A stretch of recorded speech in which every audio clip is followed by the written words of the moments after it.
अविनाश के पास मैं और चाहत खड़े थे और ये अविनाश ने प्रवोक किया चाहत को। चाहत के दिमाग में नहीं आया ये ब्रिलियंट आइडिया, मैं आपको बता देती हूँ। चाहत ने बोला मैं आप दोनों को खाना देता हूँ, 1 किलो आटा मैं आधा पैकेट देता हूँ, 3 रोटी तेरी 3 रोटी इसकी, आलू देता हूँ, सब्जी बनाओ, ये रही गैस, किसी के बाप में हिम्मत नहीं है कोई अगर रोक ले। तो मैंने भैया अभी तो मेरा चल रहा, बाद में सोचूंगी, लेकिन चाहत ने ले ली वो बात सीरियसली। चाहत ने जाके कर दिया कांड। तो जब चाहत कर रही थी और जब ये मुझे पता है कि ये सेम लाइन मेरे सामने भी बोली गई है, तो मैं तो यही सोचूंगी ना कि भैया एक्टिंग हो रही है, क्योंकि अगर इसका खुद का होना आइडिया होता तो शायद मेरा आउटपुट निकल के आता। उम्मीदें तो बहुत ज़्यादा थी आपकी, लेकिन उम्मीद से बहुत जल्दी घर से बाहर आ गई हैं आप। अपने एविक्शन पर क्या कहना चाहेंगी? देखिए कहते हैं कि जो अगर मन जैसा हो जाए तो अच्छा है, और अगर नहीं हो तो और भी अच्छा है। तो ऐसा भी हो सकता है कि मैं ये जो इतना जल्दी आ गई हूँ उसके पीछे भी कुछ और बहुत अच्छा हो जाए। अब जैसे ये आप बोलें कि हेमा जी ये तो हम एक्सपेक्ट नहीं कर रहे थे कि आप बाहर आ जाएं, लेकिन और भी कुछ ऐसा हो जाए जो भी आप बोलेंगे हेमा जी ये भी एक्सपेक्ट नहीं किया तो कि इतना बड़ा कुछ हो जाए। सो वी नेवर नो, ये लाइफ है। मैं बोलती हूँ कि मैं चाहती थी बिग बॉस में जाना, लेकिन मैं बिग बॉस 18 की कंटेस्टेंट बनी हूँ। मेरे लिए ये भी बहुत बड़ी बात है, क्योंकि बिना किसी सपोर्ट के एक नॉर्मल लाइफ जीने वाली लड़की हेमा, जिसके ना आगे है ना कोई पीछे है, मतलब बच्चे हैं बट फाइनेंशियली बहुत ज़्यादा अच्छा नहीं है सेटअप। नॉर्मली सुबह शाम वही नॉर्मल रोटी खाने वाली लड़की अचानक से बिग बॉस के कंटेस्टेंट बन जाती है। कंट्रोवर्सी होने के बावजूद 1 साल के अंदर वो अपने ऊपर इतना मेहनत करती है, ज़मीन से जुड़ के मेहनत करती है। कोई फिल्म भी उसने नहीं किया, कोई टीवी सीरियल भी उसने नहीं किया, बस ज़मीन पे जाके जो लोग ज़मीन पे बैठे उनके साथ बैठ के बातें की और जनता बनी, और देखिए मैं बिग बॉस में पहुंच गई।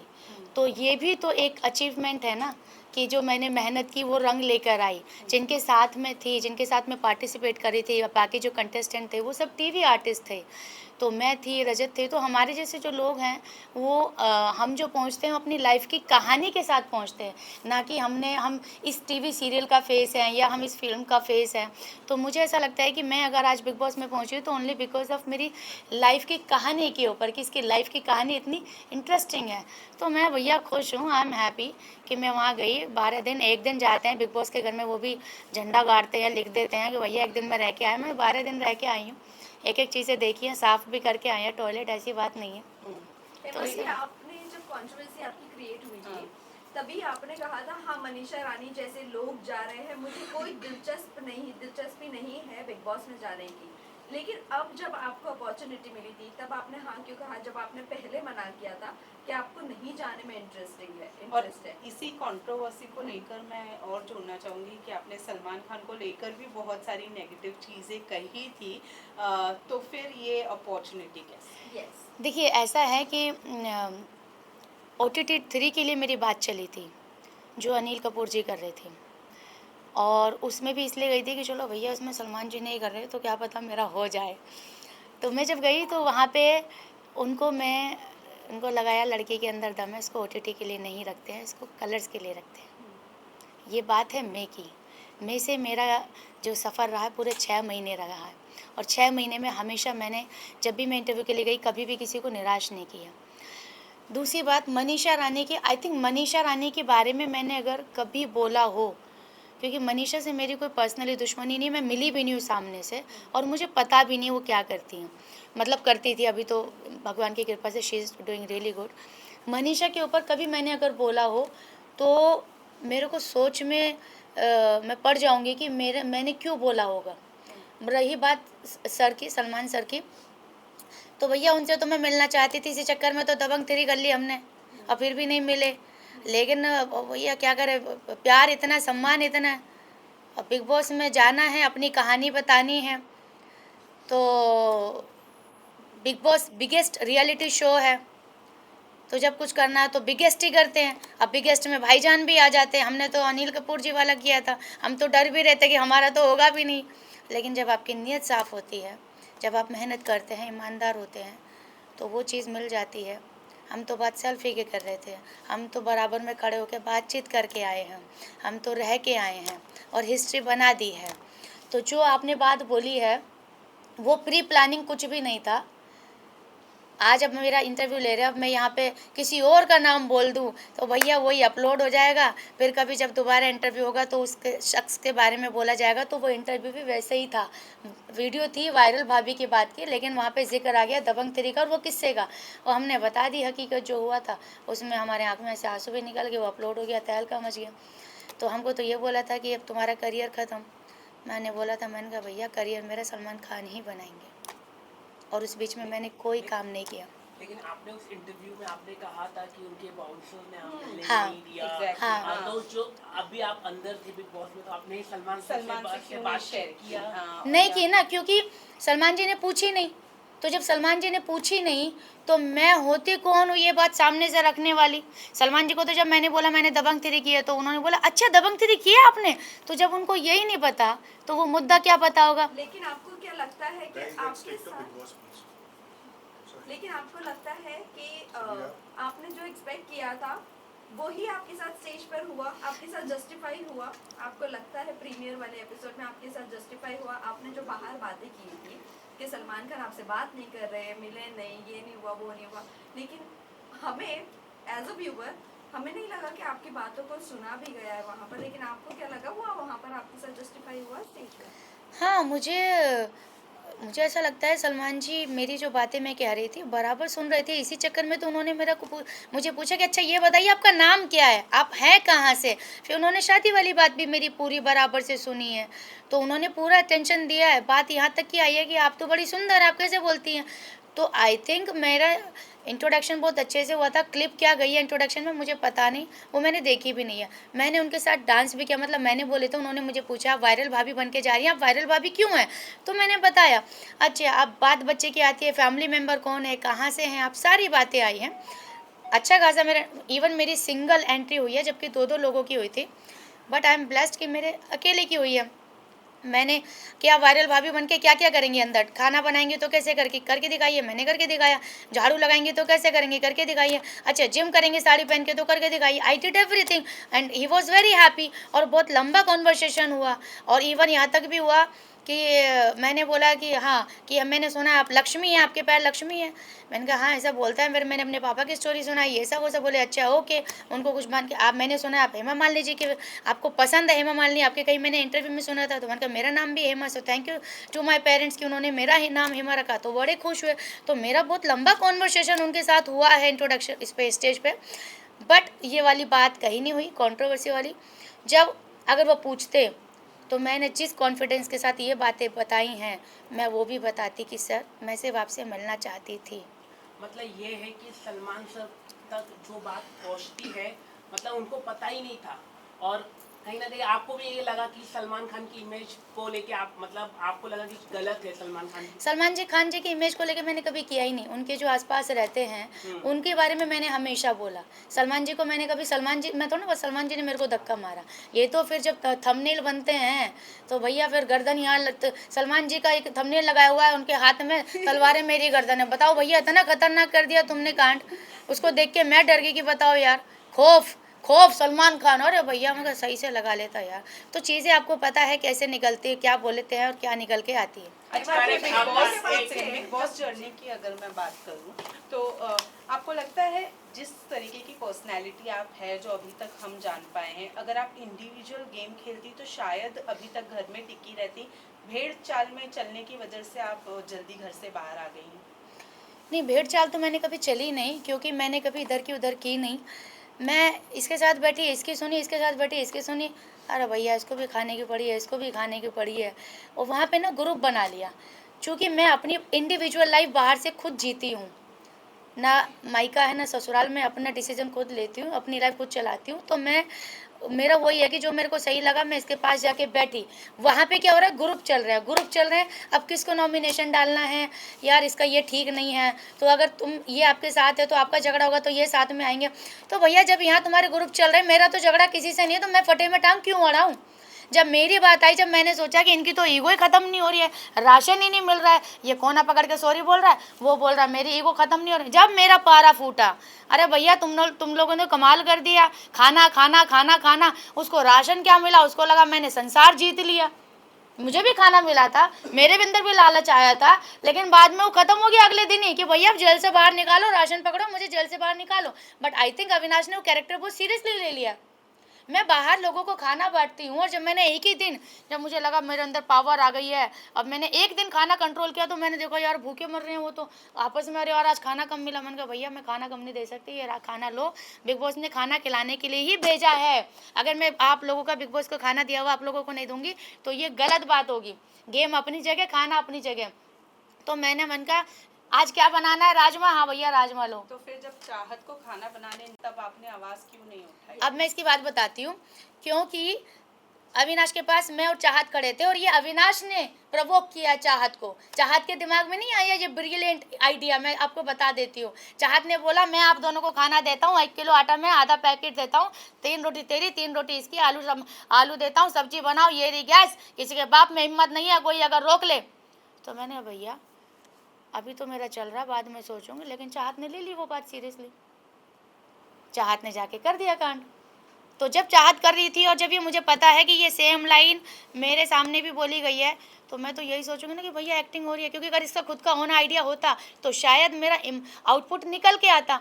लेकिन आपको ये कितना वैलिड लगता है कि किसी के लिए भी खाना नहीं बनाना चाहिए? बिग बॉस ने अभी तक के चूल्हा किसी का और बंद जिस नहीं तरीके किया, से आप लोगों ने और सिर्फ चाहत को राशन की वजह से पकड़ा सब था। लोग चूल्हा बंद करवा रहे हैं, सबका खाना बंद करवा रहे हैं, बट सामने वाला लोगों को दे रहा है खाना, एक ही लोगों को, भले ही उसके फेवरेटिज्म को दे रहा है वो, लेकिन वो दे रहा है। लेकिन वो कौन होते हैं पर बोलने वाले कि चूल्हा नहीं और जलेगा लड़की किसी के होके लिए? लड़की के साथ जो बिहेव किया गया है वहाँ लगता है कि और चुम जस्टिफाइड जो था। बोलती है कि वो अनसेफ फील करती है अविनाश के साथ, लेकिन जो चुम ने एग्रेशन उसके साथ दिखाया चाहत के साथ, आपको कहाँ तक तो वो सही लगा कि वो चुम सही थी अपनी जगह पर? यहाँ पे जो है ना टाइम कोड को पावर मिली थी कि वो जो बोलेंगे we have to follow that rule, ठीक है। तो उसमें हम 17 लोगों ने, जितने भी लोग थे 16 लोगों ने साथ में ये डिसीजन लिया था कि ठीक है अब खाना जब बनेगा, जब सीधा 18 लोगों का बनेगा, उससे पहले नहीं बनेगा। लेकिन ये टाइम गॉड का डिसीजन नहीं था, टाइम गॉड को लोगों ने मैनिपुलेट किया था। अगर आपने देखा होगा तो लोगों ने बोला था, कंटेस्टेंट ने बोला था। लेकिन बात तो हुई थी ना, चाहे मैनिपुलेट से हुई हो, चाहे दिमाग से हुई, चाहे दिल से हुई हो, बात तो हाथों गर्दन तो हिली थी ना कि हाँ भैया यही डिसीजन है। उसके बाद चाहत ने ये स्टेप लिया, कोई प्रॉब्लम नहीं है, लेकिन जो अगर आपने 10 लोगों के बीच में एक बात कही है और आप उनके अपोजिट जा रहे हो, अगेंस्ट जा रहे हो, तो first you have to at least inform them कि देखो भैया ऐसा मेरा हो गया तुम लोगों के साथ, अब मैं ये रास्ता पकड़ रही हूँ, तुम लोगों को कोई प्रॉब्लम तो नहीं है ना। उसने क्या किया, उसने बताया नहीं, वो सडनली वो चालू हो गई। अब मुझे पता था कि ये जो कर रही है ये सेम लाइन अविनाश ने बोली है, तो ये अविनाश से इंस्पायर्ड हुई है।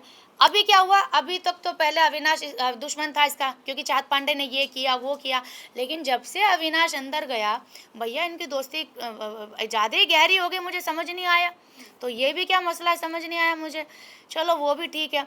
तो तुम जो ये आइडिया कर रहे हो ये तुम्हारा खुद का क्रिएट किया होता तो मैं थी जो सिर्फ मुझे पता है कि ये मुझे भी बोली गई थी, लेकिन मैंने नहीं की क्योंकि मैं को इतनी नहीं थी। और मैं सबसे ज़्यादा तो उसे नहीं सुबह खाना खाया था, खिचड़ी भी खाई थी, वो शिल्पा जी भी खिचड़ी खा ली थी, एप्पल भी खा लिया था, चलो फिर भी भूख लग गई, कुछ लोगों को लग जाता है, वो टेंशन नहीं है। लेकिन वो बोल देती देखिए ऐसा है सर, जो भी है अपना आरफिन जी, अब मैं ये अपना रविनाश से खाना ले रही हूँ, मैं बना रही हूँ, आई होप इसमें से किसी को प्रॉब्लम नहीं होनी चाहिए, क्योंकि ये बिग बॉस का घर है, इंडिविजुअल राइट है गैस खाना बनाने का, चूल्हा ऑन करने का। तो जो बातें चिल्ला चिल्ला के बोली गई और जो वो आ कर रही थी, मैं आपको बता देती हूँ उसमें चोट चाहत को नहीं लगी थी, चुम को लगी थी, ठीक है। तो वो तो थोड़ा आवाज़ ज़्यादा हो रहा था। अब पता नहीं भैया वो ड्रामा था कि सच था, लेकिन मैं बस उसको ये देख रही थी कि भैया ये लाइन मुझे, अभी तो साथ में दोनों खड़े थे, इसने मान ली मैंने मानी नहीं, ये फ़र्क है बस। अगर मैं ये मान लेती तो ये मेरा मुंह देख रही होती और ये मेरे हाथ में होते। आपकी अच्छाई आपको लेकर डूबी? कहाँ डूबी बताइए, क्या डूब गया मेरा? आप जेल में रहे 1 हफ्ते, तो जेल में रही तो मेरा इमोशनल आया ना बाहर। लेकिन जेल में जेल में रहकर आप ज्यादा पसंद किया, बाहर बाहर आने के बाद अब मैं आपको बताती हूँ, कि जितने लोग उतनी अलग अलग बातें। अभी इन्होंने बोला आपकी अच्छाई आपको जेल में ले डूबी, अभी इधर से बोल दी। अरे अरे प्यार से बात कर रही हूँ, ये तो मैं जो है ना आपकी बात का जवाब दे रही हूँ, भी मुस्कुराते मुस्कुराते, ऐसी कोई बात नहीं, टेंशन वाली। अब इधर से आ रहा है कि जब आप जेल में थी तो ज़्यादा बढ़िया था, अच्छा तो तू जेल में रह लेती, ये बात आ रही है मेरे अंदर। तो ये जो है ना, जब ये वाले वीक में तो मैंने अपनी बलि वापस से चढ़ाने के लिए तैयार भी हो गई थी। जब राशन की बात थी अविनाश के चक्कर में, मैंने कहा गॉड टाइम को बोला, टाइम गॉड को, मैंने कहा मैं चली जाती हूँ पर मेरे को लिखित में दे दो कि मेरे को इस बार जल्दी निकाल लेना गारंटी के साथ। बग्गा को मैंने शामिल कर लिया, मैंने कहा बग्गा हम चले जाते हैं। बग्गा बोला नहीं यार फिर तू रोती है जेल में, फिर मुझे बुरा लगता है। मैंने कहा भैया अगर अविनाश चला गया ना तो माँ कसम राशन के चक्कर में हमें राशन ही नहीं मिलेगा। और वही बात हुई जो मैंने सारा को बोला, मैंने कहा अविनाश नहीं जाना चाहिए, देखना एक एक आटे के दिक्कत हो जाएगी। तो ये बात हुई थी। विपिन भाई ने भी मेरे को पूछा जी जी आप जेल में जाना चाहती हो, मैंने कहा भैया जाना तो चाहती हूँ पर बिग बॉस से इस बार पहले आदेश करा लेना, बहुत लंबा टाइम लेते हैं भाई वो। लेकिन ये जो आप बोल रहे हो बाहर आने के बाद में 2 दिन मैंने थोड़ा सा लोगों को समझने की कोशिश की, क्योंकि जेल में थी तो वो लोग मेरे पास आते थे, मैं बाहर नहीं आती थी। तो 2 दिन मैंने थोड़ा समझा, पूरा घर समझा। और वो जो मैं यहाँ पे जो ब्रेक डाउन हो गया था मेरा जेल के अंदर, लास्ट जिस दिन मैं निकली मैं उस दिन बहुत लिटरली हो गई थी। तो उससे भी थोड़ा सा मैं बाहर आई कि यार मैं पर्सनल बाहर से मैं ऐसी आई थी जूझते हुए, यहाँ पे भी मेरे साथ हो गई, ये क्या समझ नहीं आया। 2 दिन मैंने लिए, लेकिन उसके बाद आई बिकेम नॉर्मल। लेकिन शायद मुझे ऐसा है कि कुछ चीज़ें शायद नहीं दिखाई गई हैं, मुझे ऐसा मन में है। आपको लगता है आपकी जगह आपको कौन लगता है कि आपकी जगह निकलना चाहिए था? अरे बाहर आने के बाद आप किसे सपोर्ट करेंगे? मैं अपने आप को ही करूँगी। कंटेस्टेंट्स में से ओके, जो देखिए जो बोल निकलना चाहिए था। देखिए सीधी सी बात है, इस सब का जवाब जो है ना आप दोनों के, आप सबके पास है कि भैया हेमा जी तो फिर भी कुछ कर रही थी, जो नहीं कर रहे थे वो घर के अंदर क्यों हैं, और हेमा जी इतना सब कुछ कर रही थी तो हेमा जी घर के बाहर क्यों है। तो मुस्कान और बग्गा जी, सीधा सीधा घर वालों का फैसला था कि अगर कोई घर से जाएगा तो या तो मुस्कान जाएगी या बग्गा जी जाएंगे। हेमा तो जाना डिजर्व ही नहीं करती हैं, क्योंकि सबके साथ मेरा जो बॉन्डिंग था, कोई मुझे ना नॉमिनेट करता था ना कोई मुझे टारगेट करता था। और वो इसलिए नहीं कि मैं गुड बुक्स में थी, वो इसलिए क्योंकि मैं इक्वल थी, मैंने कोई पार्शलिटी नहीं की। मैंने किसी के पास जाके वो ऐसे ऐसे कर रहा है, वो ऐसे ऐसे कर रहा नहीं, मैं यहाँ बैठी तो इसकी, यहाँ बैठी तो इसकी, because I was so real. One last question. सारा ने कहा कि सलमान उनको टारगेट कर रहे हैं, जो वीकेंड के बारे में जब सर समझा रहे थे लगातार कि कोच को Mind coach. अच्छी सोच रखनी चाहिए, उनको समझना चाहिए। आप वो कैसे देख रहे हो? वो समझ ही नहीं पा रहे थे, एट द एंड में वो समझ पाए, लेकिन सारा बोल रहे थे टारगेट कर रहे। नहीं एक्चुअली सलमान बार टारगेट जैसा उन्होंने- सलमान सर का सिर्फ ये था कि भैया मुझे सीधा सीधा बताओ कि आपका काम कैसा है, आपका ये जो प्रोसेस है ये कैसे समझ ली। पब्लिक जो आम जनता बैठी है जिनके पास कम दिमाग है, इंक्लूडिंग मी ऑल्सो, ठीक है, तो उनको कैसे समझ में आए कि आरफिन का ये काम है, ये प्रोफेशन है। सीधे सीधे 4 लाइनों में समझाओ, लेकिन वो समझाना इतना ज़्यादा हो गया कि भैया जो थोड़ा बहुत समझते थे हम वो भी भूल गए। सबसे ठीक ज्यादा है। मैनिपुलेटिव लगते हैं आपको अरफिन और रजत?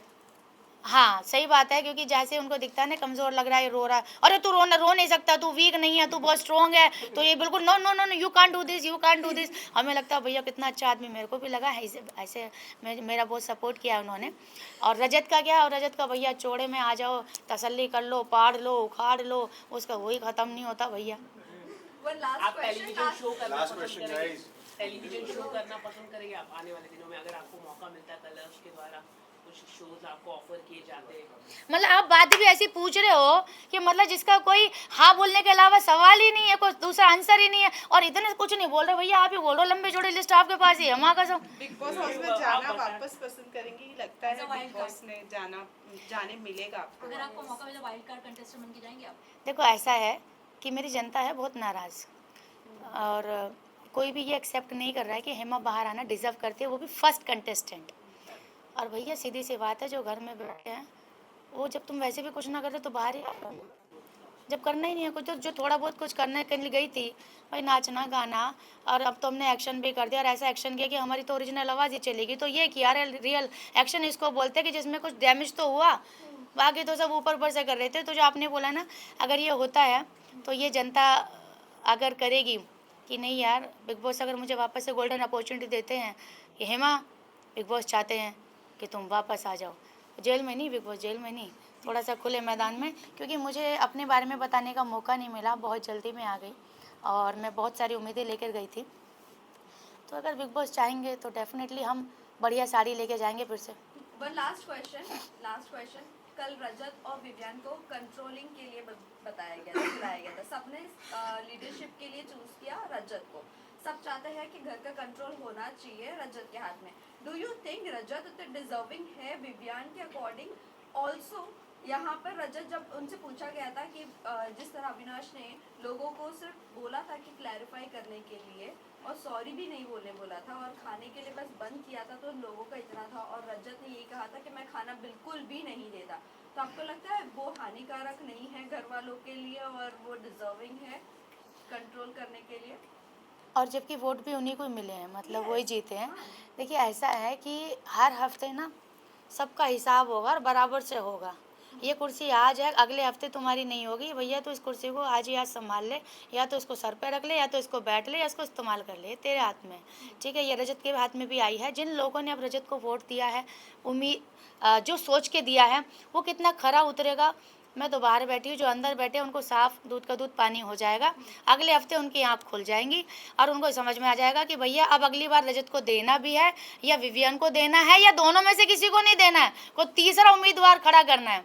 ठीक है, तो हर हफ्ते वहाँ इंसान बदल रहे हैं। लेकिन आपके अकॉर्डिंग रजत डिजर्विंग नहीं है कंट्रोल करने के लिए, आप ये बोलना चाहते हैं? वो थोड़ा सा ओवर कर देता है। विवियन जो है ना थोड़े से कम बोलते हैं, लेकिन आई थिंक दुनिया की समझ थोड़ा सा है उन्हें।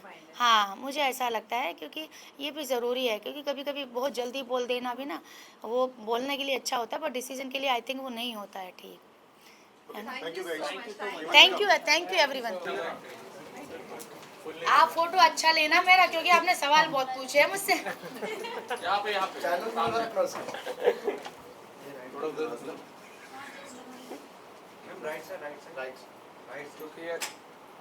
look center